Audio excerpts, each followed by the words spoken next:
Ngunit, may problema pa din na kahihirap ng kasal. Dahil may ilang kabataan na hindi naunawaan kung bakit kailangan ng batas at disiplina.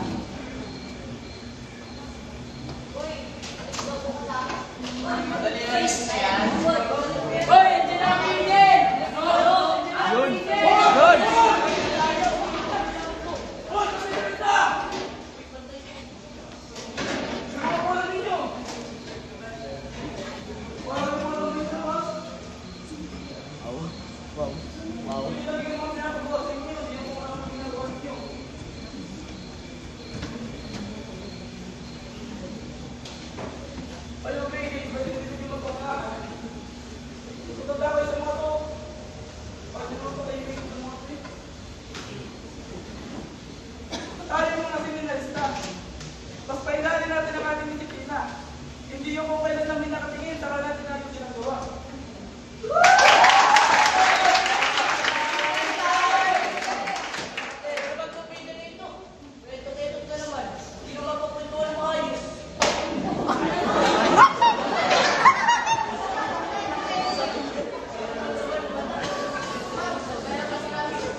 mga ipinagbabawal ng university dahil gusto nila o sila lang ang susunod.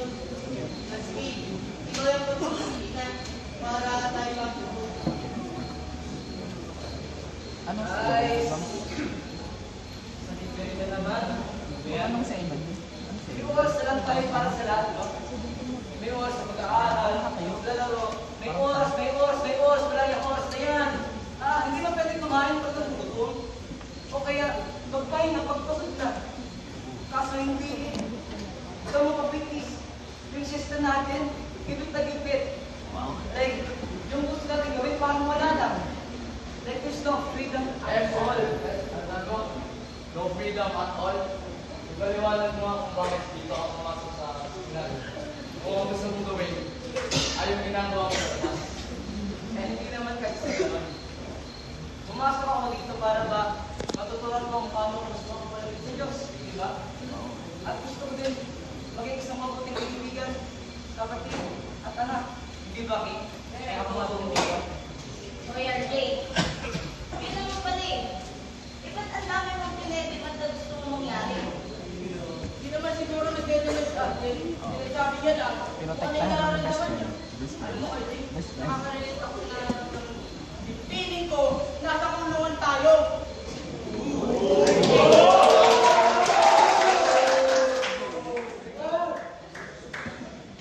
Parang sinasabi mo, ano, nakaka-relate. Kalimutan ko. Parang feeling ko din, ang sinari, ang naiinip mo. Nakalimutan ni Pops.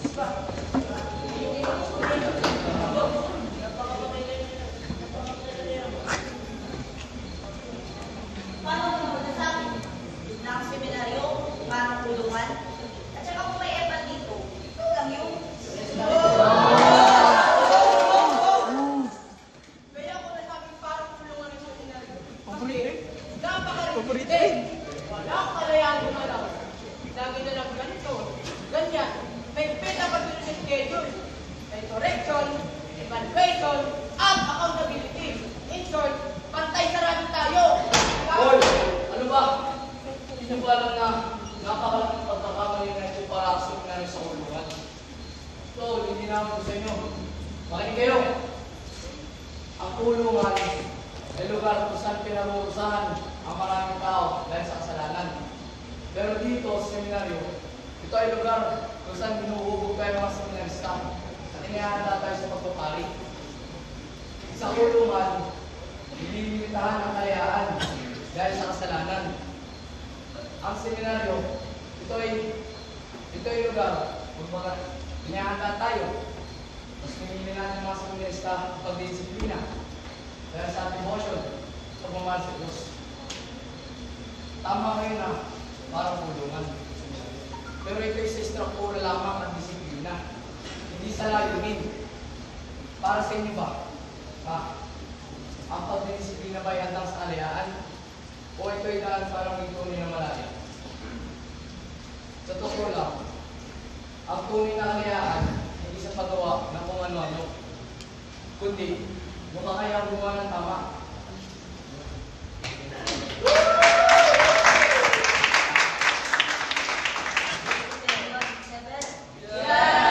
Tama sa dami ng pinili ninyo. Tayo ay disiplina dito sa seminaryo. Hindi tayo pinagbabawalan. Tayo ay disiplina upang tama yung mga pagkakamali natin. May mga bagay na dapat gawin o dapat sundin dahil ito ang tama at nararapat. Hindi yung kung ano lang ang gusto natin o kung ano man yung demand natin ay dapat ay mangyayari. Dahil ang okasyon ay hindi lang basta damdamin. Ito ay desisyon. Desisyon na sinusunod natin araw-araw. At yung sinusunod natin araw-araw ay formasyon. Formasyon na umuubuksan upang lumago ang ating bukasyon.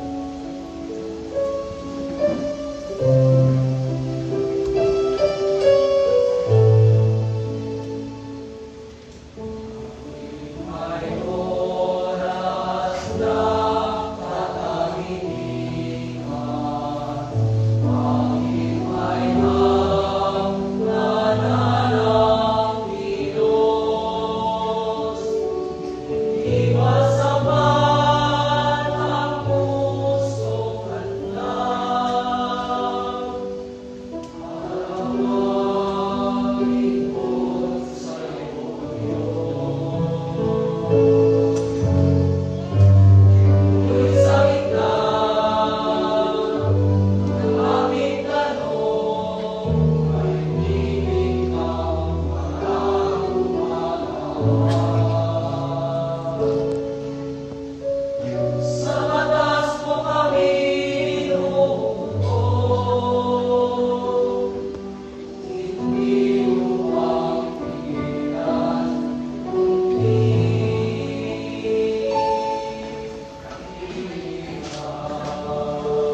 Sino na po? Kasi simula lang ang study period, di agad kayo.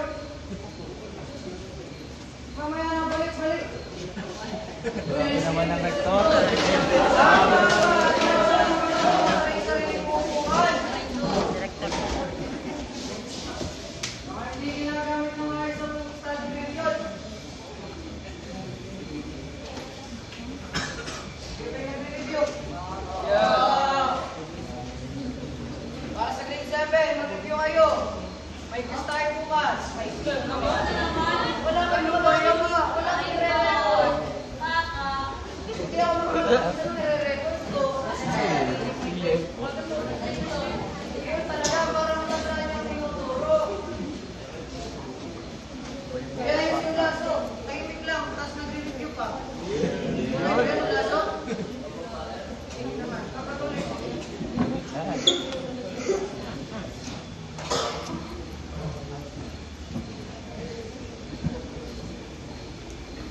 Alam mo na ba yung tunay na mga ginagawa ng mga ito eh? Parang mga nag-aaralan lang.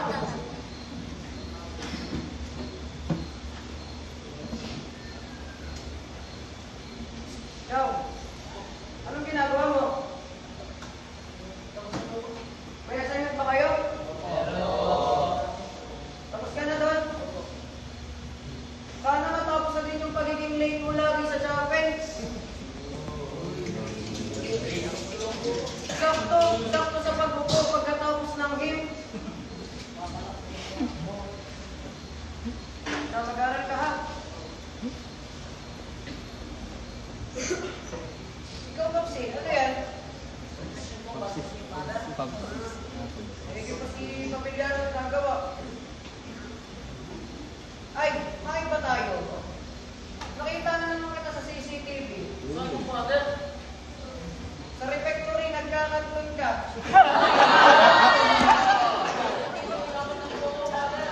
Aking pagkakatanda, kasama ko ay si Salomon, ang sibilyan na yan.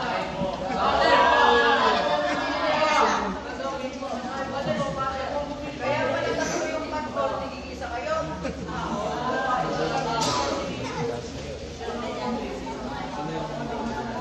Pag kayo nakita ng effects, sanction kayo.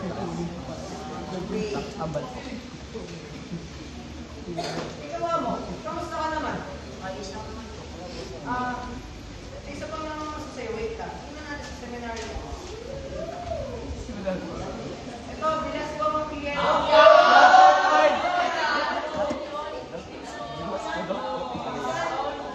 Hindi ko po alam. Tatanong mo nga sa nanay ko kung pinsan mo talaga to. Ay, bakit ko lang sa panel? Ginagamit ko pang seminary phone para lang kayo mag-usap. Wala ko. Laki ng seminary phone. Ikaw, Orgala, ano yung ginagawa mo? Wow, napakasipag. Ay, kamusta naman yung pag-uusap nyo kanina sa may umbrella? Kilala ko yun, yung umbrella yun. Sige, ba? Sige, stay. Kayo, ito ang lagi niyong tatandaan. Gusto ba? Ang seminaryo ay lugar ng formasyon, hindi dating house. Kita ko ang brosyo. Brosyo. Ang brosyo, Kuya Biro. O siya, mag-aral na.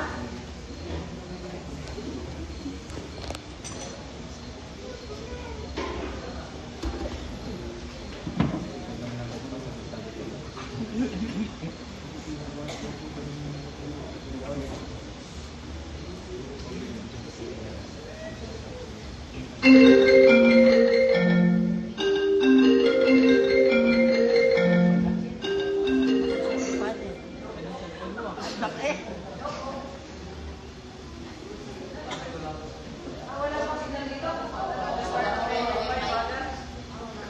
Pabilihan, baka pwede meron sa cellphone mo.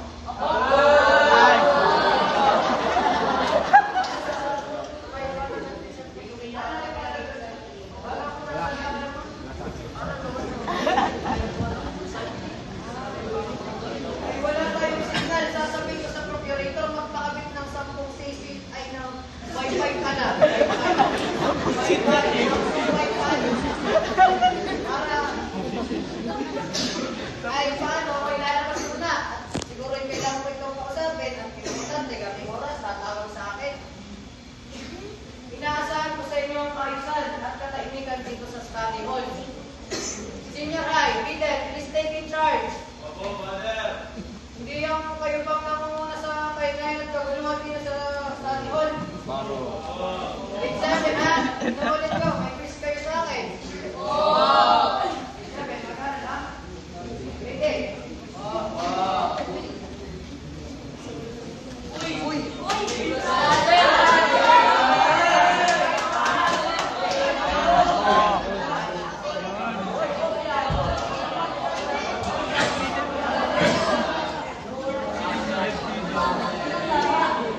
Manan.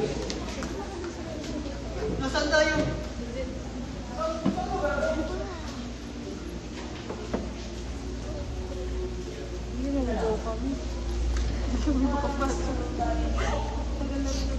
Moises? Teka, teka. Naguguluhan talaga ako. Paano sa tayo ng barito? Hindi ko alam. Siguro, baka maalawa ninyo ang mga sagot sa inyong mga tanong. Nila tayo ng Diyos sa isang mundo na kung saan niya binigay ang isang utos kay Moises.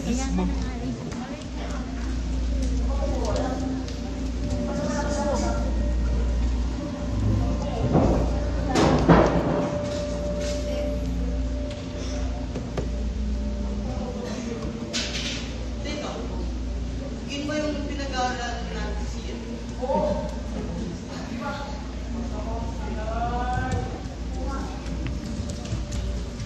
Teka, yun ba si Moises?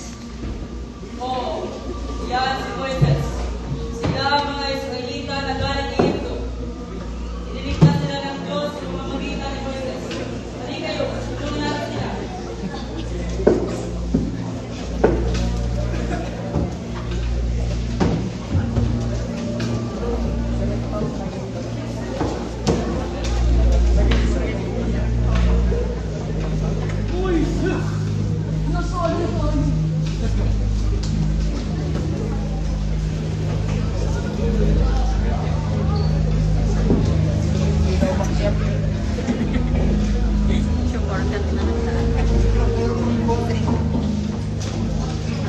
Naka-block pa si Israelita.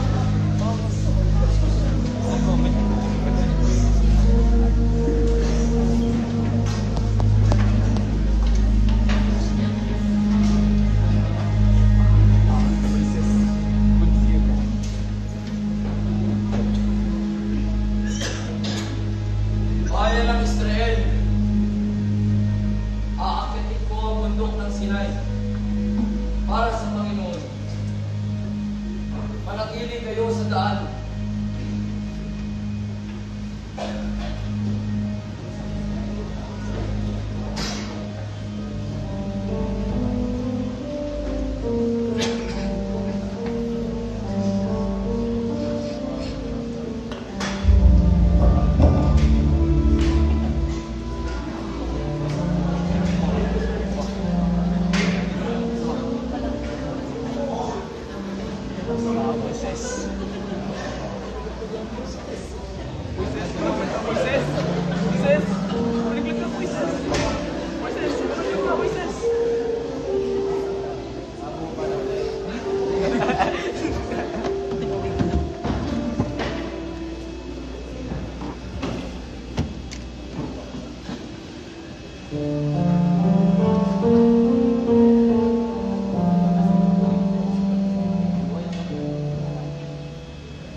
Nakikinig kasi.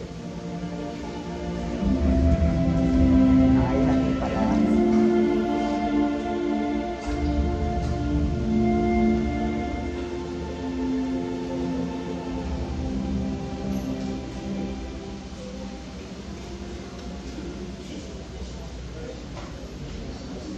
Yung tumakbo si Moises.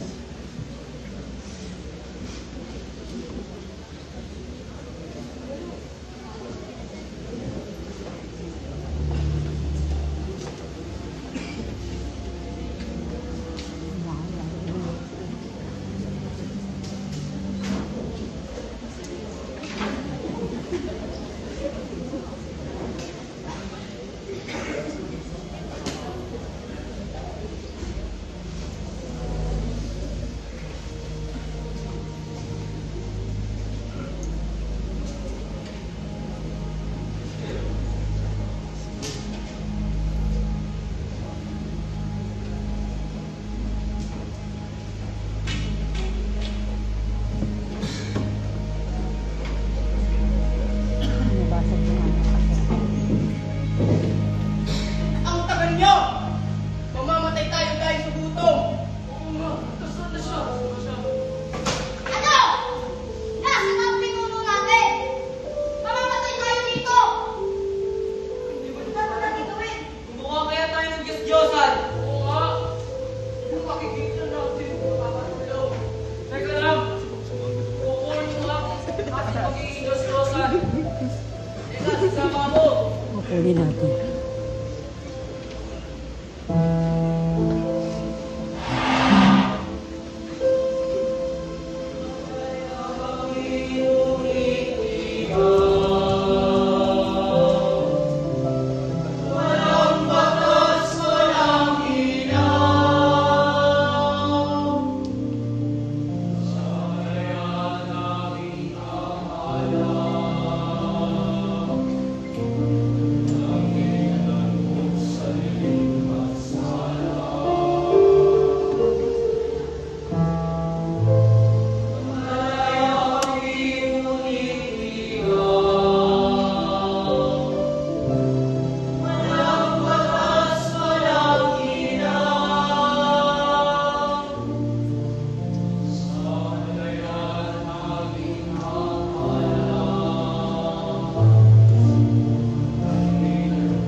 sumasamba sa uwad.